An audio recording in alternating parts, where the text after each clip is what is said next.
Hey folks, thanks for tuning in. My name is Galen Low with the Digital Project Manager. We are a community of digital professionals on a mission to help each other get skilled, get confident, and get connected so that we can amplify the value of project management in a digital world. If you want to hear more about that, head on over to thedigitalprojectmanager.com. Today, we're digging into what it really means to be the project manager that everyone wants to work with and how it's got way more to do with organizational politics than it does just minding the triple constraint. Also, along the way, we're going to be doing a very special segment where we'll take vague compliments that DPMs in our community have been on the receiving end of, and we're going to translate them into the context of the political dynamics within your typical digital agency. Joining me today is Thako Harris, a seasoned agency leader and business strategist who is now putting his chops into practice as VP of Operations at Skully Rebels. Thako, thanks for joining me on this, man. Hey, man, it's good to be here. I'm excited to dive into this because we got started on this in just a sidebar conversation, and it was such a juicy thread, and we were going and going on this, and we were like, you know what? This needs to see the light of day. People need to hear this because there are so many things that are just, very vague and unspoken strategies and skills that a project manager can have, especially within an agency context.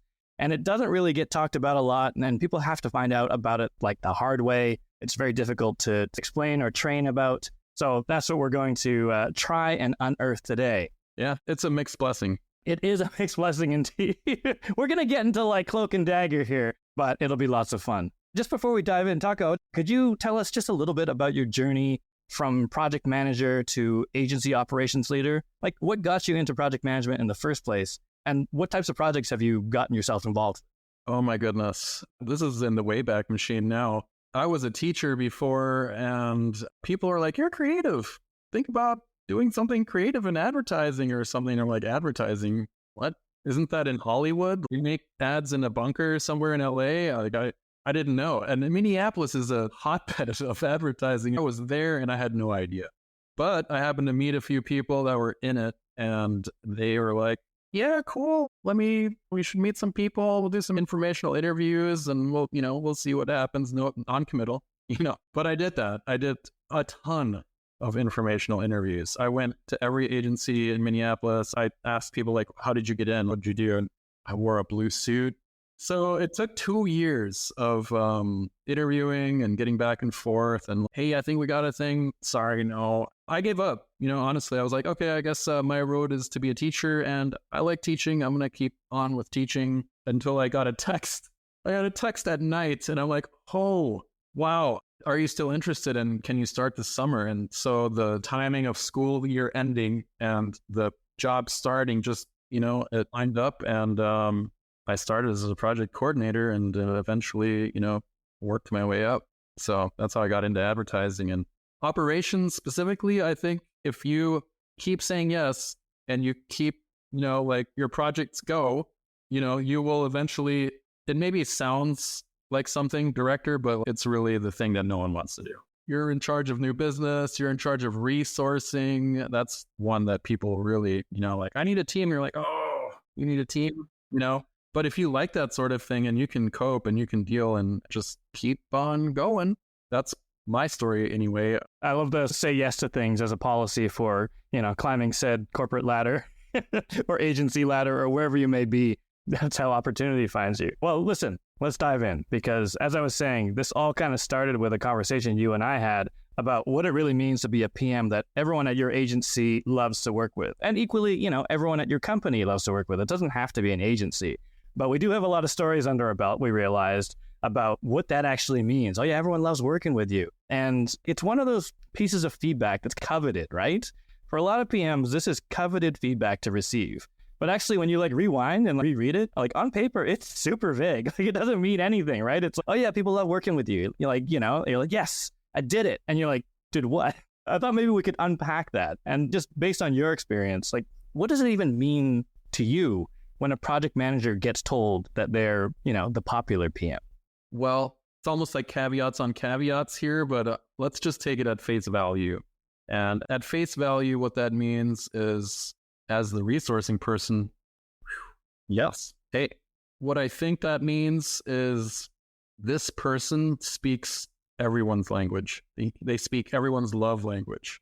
So if it's the creative team, they know how to bring the good and bad news, and they know how people have their quirks and they have their thing that they look to, like after a meeting. Is the brand guide in the brand guide's folder? Is it like, are the fonts ready? And it's, they just have this, it's like a safety blanket so that once they see, oh, okay, I can do my work. I don't have to chase. I don't need to like do more work after the kickoff meeting to get situated and settled and start diving into this creative process that is really, it's subjective, So in light of that, having all of these things in a row can create calmness in a creative person. So that's on the creative side. And then there's the strategy people in advertising, and then there's the production people. And like, do you have specs? Do you have, and if you have all of that stuff and people know that you're going to have that stuff, and they know that if you don't have it for some reason once or whatever, you can get it to them quickly and you'll get it right. And it's not going to be like this, no, but you didn't get, and that's a time suck. We don't usually have tons of time. So the more that runway into the project is smooth, like I have my tools and I have my bench and I have the things that I need to like make this cabinet, then it makes a feeling of, and I think on the plus side of this, I think that's what people mean when they're like, oh, I like working with this person. I love that. I really like that framing because like in my head, I'm thinking like, oh, that PM makes my life easy. But it's actually more than that. It's actually this trust. And I like the love languages thing because I think it is so like core to a good, especially digital project manager, where you have to speak those languages and get everyone set up for success and show that you know what needs to happen and that you're priming that path for folks because, folks can trust that what actually does have to happen. And so you can guide the team and lead them and unblock them along the way. It's not just about making their lives easy. It's about understanding what they need to do to make this a success. Absolutely. And it's pressure. A lot of times there's pressure. Under pressure, people, they're not coming with the namaste to you. They're coming with, and the fact that they're coming to you already means you're behind the eight ball. So if you're greasing the tracks and they don't have to even come to you because you've prepped it, you've said where everything is in the meeting, you covered all your bases and people are off and running and they don't need to go back to you to ask. That just creates beauty. Yeah, just like proactive kind of thing. Yeah, they don't have to go look and then, because once they find one thing missing, then they're like, oh, well, now what? Like, is this missing? And then they're looking at the timeline. Like now everything is in question, like the timeline's in question. Do I have enough? Is this crazy? Are they going to? No. I have 100% seen that. I've worked on teams where, you'll get someone who's kind of, been in the thick of it for a while. Maybe they're a developer or a designer. And that first scent of this PM doesn't know, they latch onto that and they're like, okay, well, I need to look at the timeline. I need to make suggestions about dependencies and I need to PM this PM because I'm not confident that they are going to be speaking our language and understand what needs to happen. It's such a fragile thing to keep your reputation. Absolutely. You mentioned something earlier. You said on the plus side, that is the definition. I'm wondering, is there a sort of negative or the minus side to this kind of compliment? Yeah, it's less and less. I think it's maybe, fumes from a bygone era of entitlement-y kind of behavior where, you're kind of, if you're the specialist, you're catered to and you can post the stuff in the usual places and tell everyone where it is. And then they're like, where's that timeline?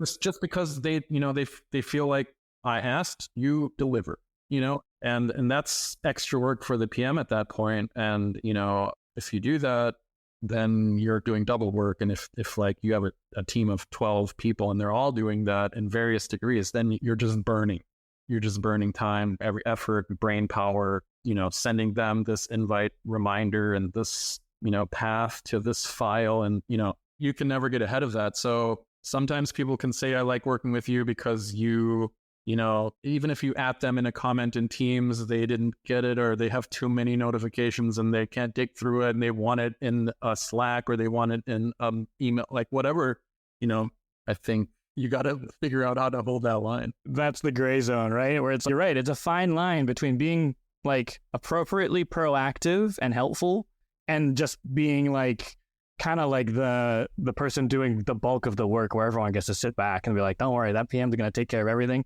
All I need to do is like type some words into the slide deck or like, design a couple of things. But like, really it's just the PM will just take on everything I don't want to do. And I think that's where your own intuition and experience comes in, and you realize, oh, this person is super underwater. I'm going to get it to them, whatever. It's high pressure. Cool. Do it. And then other times you're like, yeah, go back to your desk. I already provided this. And you'll know that. You'll know after working with teams who is in which camp.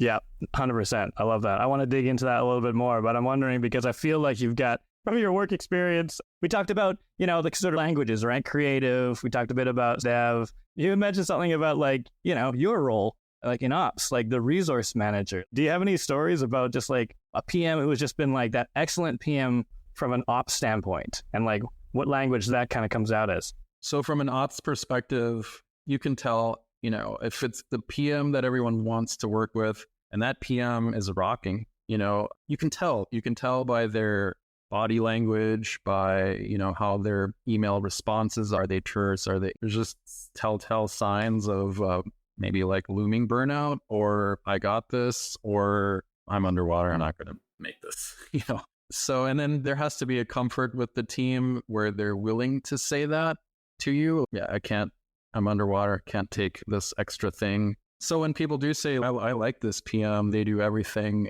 usually it's really interesting now that I'm thinking about how much is body language, and how much is the unspoken, I know this person, I know where they're coming from, I've worked with them a lot.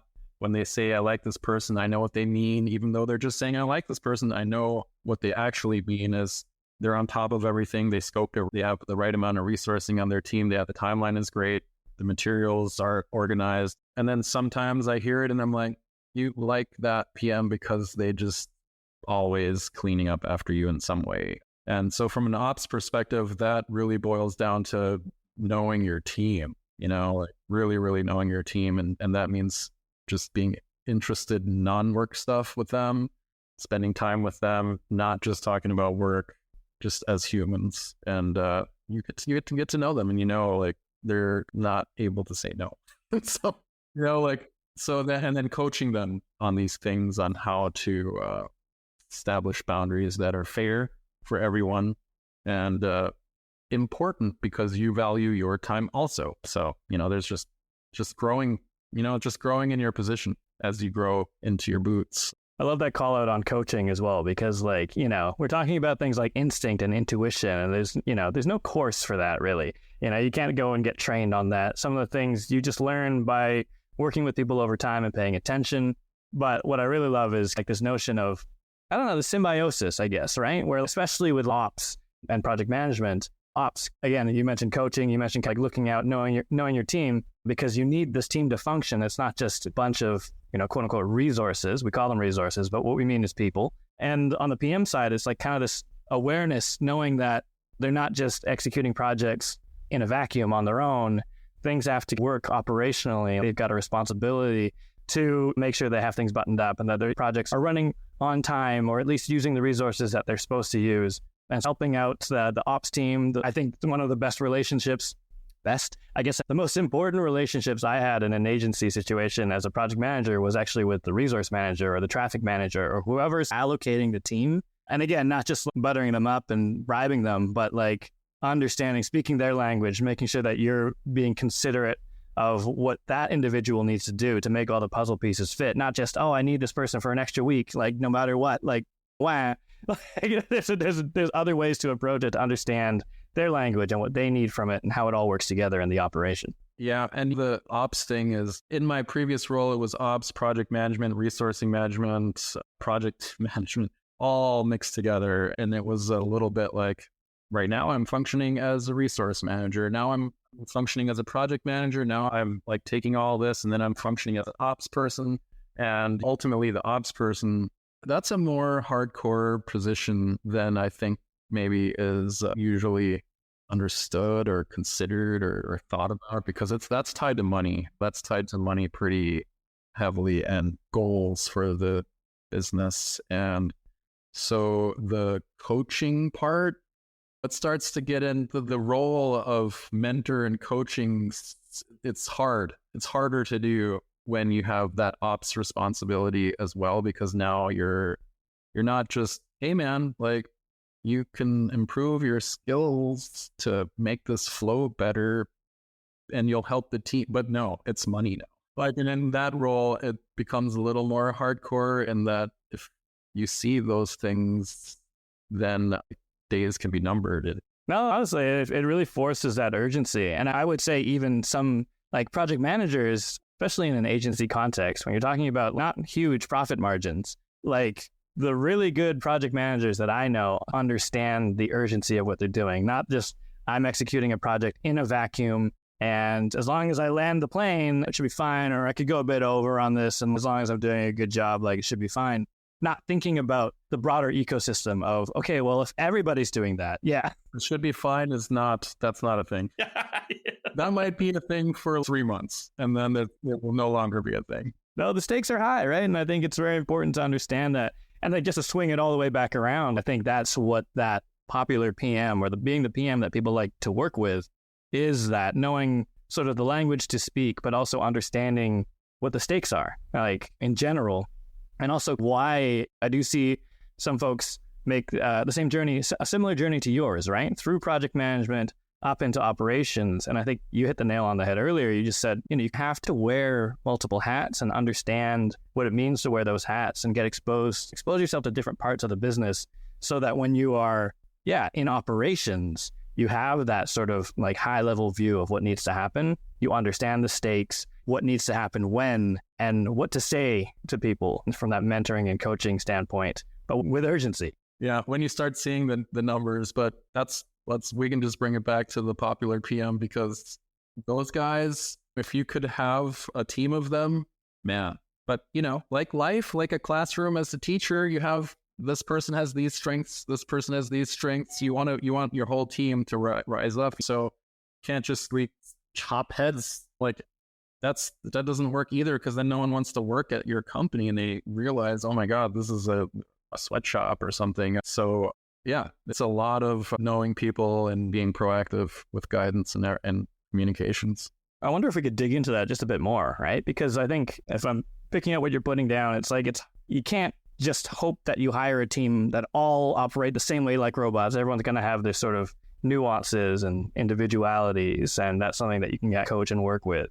But coming back to that thing we were talking about, right? This instinct, this intuition. One of the things that we've been talking about, at least to me, has been this ability to observe people and their motivations, but I guess equally, right, the dynamics between people, and also just, I mentioned it at the top, but just like the politics too, right? And I think part of that whole being the PM that everyone likes to work with is like finding this balance between sometimes conflicting forces, whether that's client and agency, or whether that's between different teams, creative and tech, or like leadership and their sort of approach.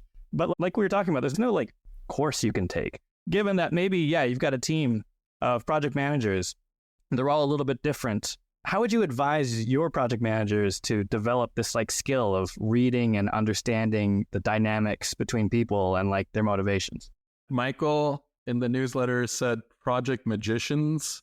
The more that we're talking about this, so many skills that they have to succeed. Just one of the things that I'm always thinking about is the interface between traditional roles and digital roles. There's so much haywire going on in there.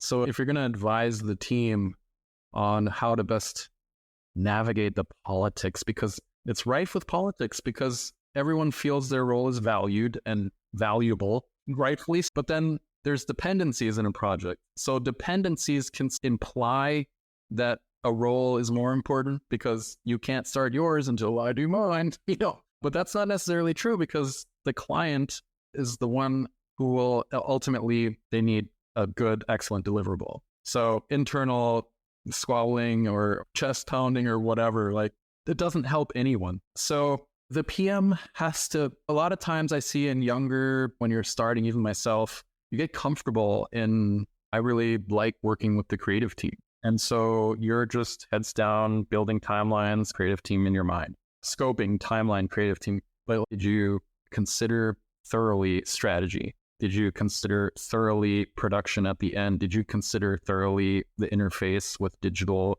and that it's not a, okay, now your turn, baton, like they need to be brought along the way. So there's just fully understanding the entire picture of the project, and then how every single person in the project fits, and how do they fit. If you could look at the, what is it, like serial killer, who did it? Every single person in the agency has this yarn board of they interface with that person, and this one's a really good one. They get along great. And this one is, yeah, but they do good work. And then this one's like, oh, they do not like each other. So if you know that in your mind of everyone and how they interact and communicate with each other and get along, don't get along, but like, you can facilitate how those interactions can go a little bit better by preempting things in meetings. Like, I have this ready for you because they're going to call it out. That's probably going to be wrong or missing, or like, what's your QA plan or whatever. Do we have time for bug fixes after the second Q? I don't know.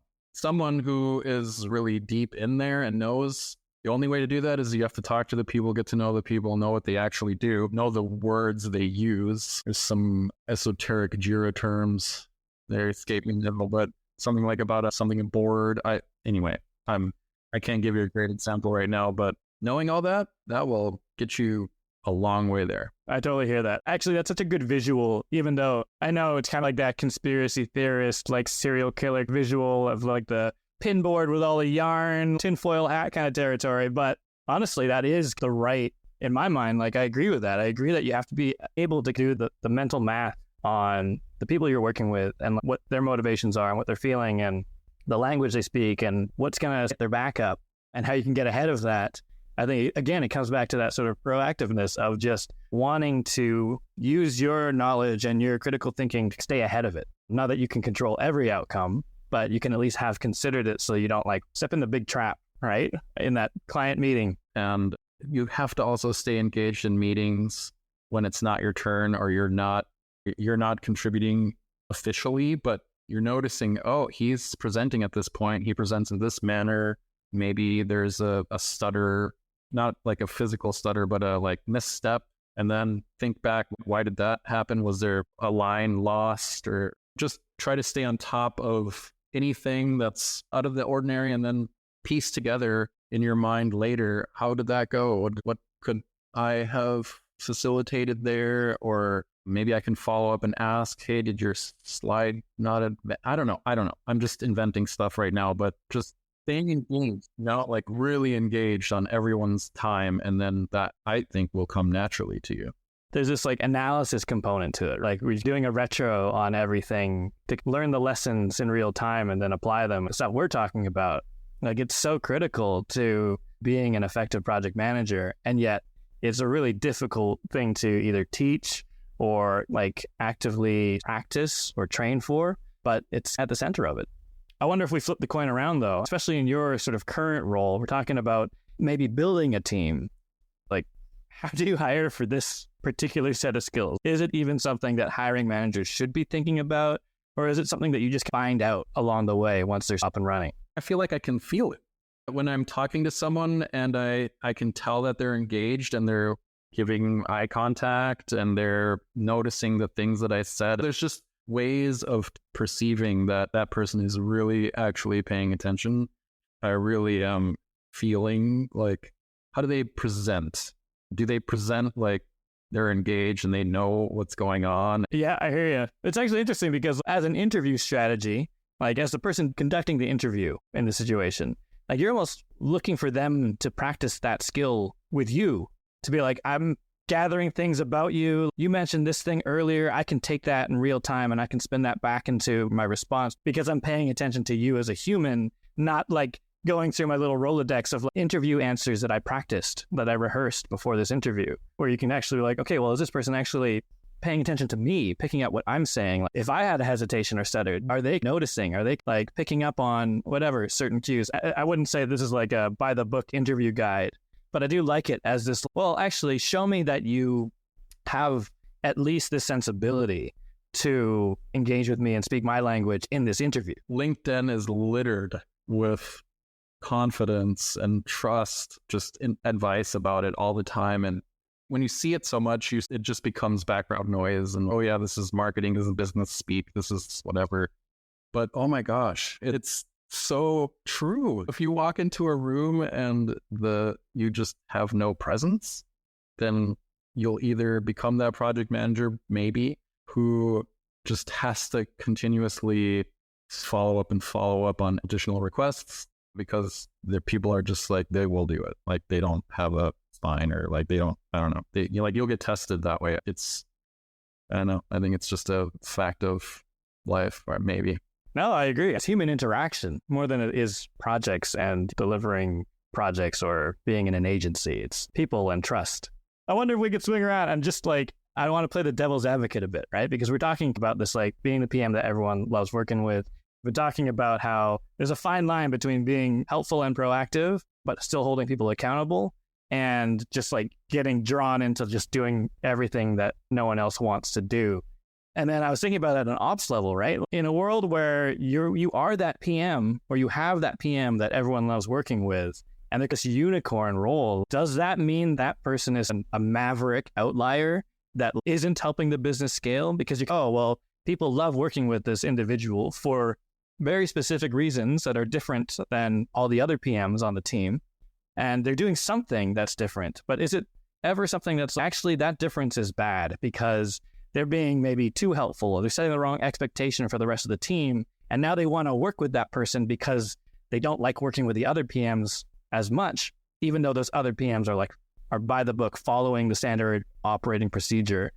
In some ways, is being the PM that everyone loves working with, actually, does that mean you're the person who's actually preventing the business from growing and succeeding? That's an interesting angle. And yeah, it depends on the culture of where you're operating, because sometimes people can say that very conspicuously. Oh, you're on the project? I love working with you. And so in earshot of maybe other PMs, as a shot across the bow and this offhand sideways, let it be known that I don't like working with other, I don't know. That's just one of those. Am I crazy? Is that, or are they just super exuberant? Or then if as a PM, you're like in your head, like, why don't they like working with me? Oh my God. So then that can create tension and distrust and strife and poor morale. And then you're like, well, are the other PMs not up to snuff? And so then that can create a scenario where maybe you're having to do reviews, and then that could further either erode morale, or you realize, oh, that's a thing, that's a specific instance, and I need to work with that particular person. So I think from the morale standpoint and creating tension, which leads to poor performance, which leads to project failure, I think from a disease or like you've created this like infection at that point that needs to be addressed, or it can grow and grow. And then maybe other people are like, oh my God, I really love working with so. And then you have this team that maybe people are perceiving that they are doing a less stellar job. And again, they just like how you have to manage communications or anticipate communications or have a strategic way that you're communicating. That becomes then the ops role of how do you communicate who's on projects to which team at what time, where, why, all that stuff. And there's ways of doing that which can contain and not disseminate craziness, or it can like, it's the same thing. You have to know who you're talking to, when you're talking to them, what you might anticipate, how they might react. I don't think because the PM is performing stellar and they're doing like really great work that is somehow undermining the business. But I do think maybe creating false perceptions of other people lacking, that's definitely has to be addressed immediately. Like that can't live. I love the ops perspective on that. In other words, if you're a PM and people like working with you, don't stop doing what you're doing unless somebody has come to you and been like, listen, like we need to find this balance, right? And communicating that from an ops perspective of, okay, well, like careful messaging and making sure it doesn't become this infection that spreads and takes down morale and causes attrition. That can be made a good thing and not let it be a bad thing. Exactly. If it's a person that is truly just rocking, and they have the people that rock in my book, they're not beating their chest saying what a great PM they are, and they're not really lording it over the rest of the team. They are definitely chiming in on solutions with the team. They're like supporting, they're providing insights, they're problem solving with the team. They get that from legitimate insights, knowledge, experience, and that's a great for a team to have access to and can lift the team. It's just, if for some reason it curdles, if for some reason that perception curdles and sours, then that root right there of why that curdled has to be addressed. 100%. I was wondering if maybe we could shift gears a bit. It's related, right? Because I think we started at the beginning talking about this sort of compliment, this coveted compliment of being the PM that everyone loves working with. And also we touched on what it feels like when you're not that PM, when somebody else is the favorite PM and what that feels like. But overall, we talked about that this is very vague positive feedback. And so you and we were talking about vague PM compliments and how to interpret them, which I think we can come into a bit of a bonanza here. So we went to our community, to our members, and we asked them, hey, what's an example of some vague but positive feedback that you've received in your career as a project manager? And we got some really good ones. And I think maybe we could just do almost line-o-rama in terms of, okay, I'll read the feedback and let's you and I just jam on what we think that actually means, so that people can actually do something with it, right? Let me get on my Sherlock Holmes pipe. Yeah, why, yes, dear Watson. But yeah, I think the main thing is mostly people get these compliments, but they don't know what to do with them because A, they're not sure if they're compliments, and B, they're just super vague. I've taken some of the juiciest ones, and let's just go through them one by one. Okay, first up, you're a rock star. Positive, it's a good thing, but doesn't really add any detail. What would you say about that one? I would say that's a very high praise one, depending on who it's coming from. But, being called a rock star I don't know, you may have arrived at that point. At least in our agency, if people are calling you a rock star, you're getting raises, your title might change, more senior role projects. I think it's positive. Yeah, I think I totally agree with you. I think it's you're playing at a different level of the game. And exactly what you said, you should be thinking about not gigging at small bars anymore. You should be thinking about playing stadiums. Cool. All right. Next one was, I would do it, but I don't have time, so I'm glad you're here. Oh, man. That's that ego one where none of that is directed at the PM. That is all, look at my merit badges.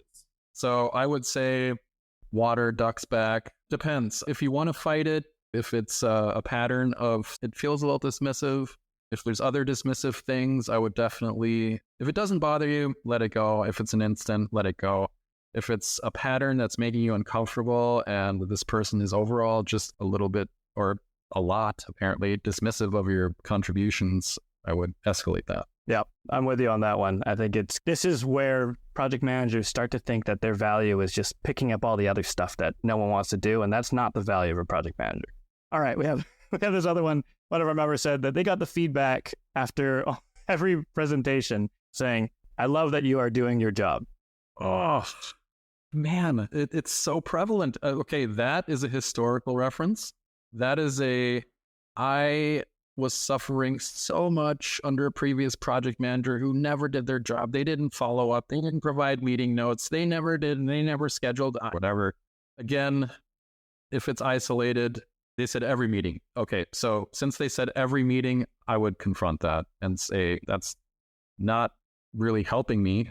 I guess I would pursue inquiring what they mean by that. Absolutely agree that it seems like a representation of a low bar, but also speaks to how many bad project managers people work with where that's a compliment. They genuinely are this is great. You're doing your job. You don't want to keep hearing that. That's not a thing. That's not the level that anyone, I think, would prefer to work in. So I would see what can be done about it. Yeah, exactly. There's nothing you can do with it at face value. This next one, maybe it's the better version of it. I'm not sure. The next one is, you're the positive thorn in my side. Yeah, if you have a good rapport with that person, it could be funny. That could just be a funny, I'm going to get you. I will get you. So I'm coming. Give me your stuff on time and I won't be. So it's an opening. That can just be an opening to banter. It can be an opening to funny. I don't think it has to be bad. I think it's Depends who it is. If you have a good rapport with them, you can just shoot it right back at them. Even if you don't, maybe you can shoot it back at them. Give me your things and I won't be a thorn in your side. Let's go. And it is part of it, right? I think it's if you're on top of things and you know the stakes of something being late, yeah, sometimes you do have to be that thorn, the positive thorn in somebody's side. But really, you help me remember why this should be a priority. That's the way I take it. Not as hate it when you come to my desk, you're so annoying. But I'm so glad you actually did prick me in the side there so that things stayed on. Like a nudge is good. We got this controversial one. This got a lot of action in our Slack group. Someone got this quote unquote compliment. You're like a secretary on steroids. No, just no. Nothing good there. I don't know. It's dismissive. It's a dismissive comment on steroids, really. Like, that's one I would pay attention to also. If that was something that was said to me, I would monitor my relationship with that person and see if I need to have coffee with that person, if I need to try and build some better rapport. Not that it's my fault, but I would just, that's a flag for me. And I might just see what my way of doing it would be I would then focus on that person and try and improve relationships so that they understand. And again, that's not saying that that there's need of improvement. It's just something is like not right there. They need some bringing along of what's all involved in the bigger picture. No, and I think it's fair. It's like it kind of matters who this feedback comes from and their sort of involvement in the project.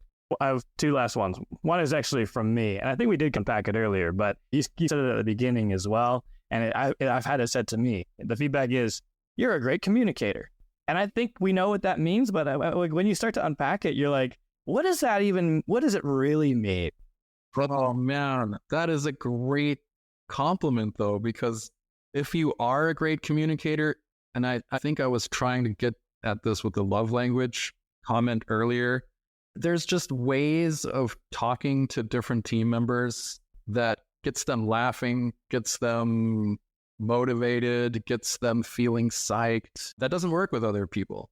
And you wouldn't ever do that with someone else. But for them, it's great. And for them, this other approach is great. And so if you can magically be bringing joy into life, not saying that that's the job, but I'm saying by communicating to this person or this group in a way that they appreciate and can take in, because you understand who they are and what they do and their quirks, and that's, man. I 100% agree. And I like that it's not just like what you're saying, it's how. Because a lot of people would take that and be like, oh, I must collate the right information and deliver it efficiently. Homie, where's my stuff? I might not say that to everyone, but I might say that to my good homie over here that I've had on 8 projects together, and we've been through things. That's just you would have to know that by having worked with your team. Yeah, exactly. It's a know your team thing. All right, last one, joke one. Someone posted, they're like, best piece of positive feedback that's vague? Thanks. And I've been there. I've gotten that like client or that person on your team is grumpy and they never say anything positive. And the one thing you get out of them is thanks. And you're like, yeah. But what's it really mean? Yeah. I've never felt good getting just a THX. Like a thanks spelled out with an exclamation point. Yeah, I like that one. A THX is minimal communication.